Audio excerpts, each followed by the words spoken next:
இன்றைக்கி நம்ம வீடியோவில் ஆட்டுக்கால் சூப் எப்படி பண்ணுறதுன்னு தான் பார்க்க போகிறோம். ஆட்டுக்காலில் வந்து ஜெலாட்டின் அண்ட் கொலாஜன் நிறையா இருக்கிறதுனால மூட்டு வலிக்கு ரொம்பவே நல்லது. போன் ஸ்ட்ரென்த்தை ரொம்ப இன்க்ரீஸ் பண்ணும். அப்புறம் இம்யூனிட்டியும் ரொம்ப இன்க்ரீஸ் பண்ணும்.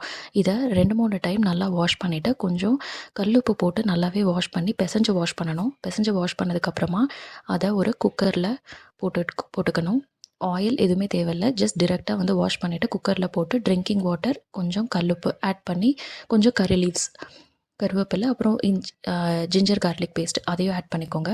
அப்புறம் ஒரு சின்ன உரல் எடுத்துகிட்டு ஒரு 1 டீஸ்பூன் மிளகு ஒன்று குத்தலாக தட்டி எடுத்துக்கோங்க. அப்புறம் ஒரு பெரிய தக்காளி ரொம்ப சின்ன சின்னதாக கட் பண்ணி அதையும் அதே குக்கரில் ஆட் பண்ணிக்கலாம். இப்போ எல்லாத்தையுமே ஒன்றா சேர்த்து தண்ணி நிறைய ஊற்றிக்கோங்க. அப்புறம் தண்ணி ஊற்றுனதுக்கப்புறமா கொஞ்சமாக மிளகாத்தூள் ஆட் பண்ணிக்கோங்க. இப்போ மூடி போட்டு 10 விசில் விட்டுடுங்க.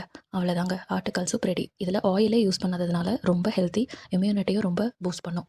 இந்த ஆட்டுக்கால் சூப்லேருந்து சூப்பை மட்டும் தனியாக எடுத்துகிட்டு அந்த பீஸில் கிரேவி கூட பண்ணலாம். குழம்பு மாதிரி ரைஸுக்கு, இட்லிக்கு, தோசைக்கு தொட்டு சாப்பிடலாம். அது எப்படி பண்ணலான்றது நெக்ஸ்ட் வீடியோவில் சொல்கிறேன்.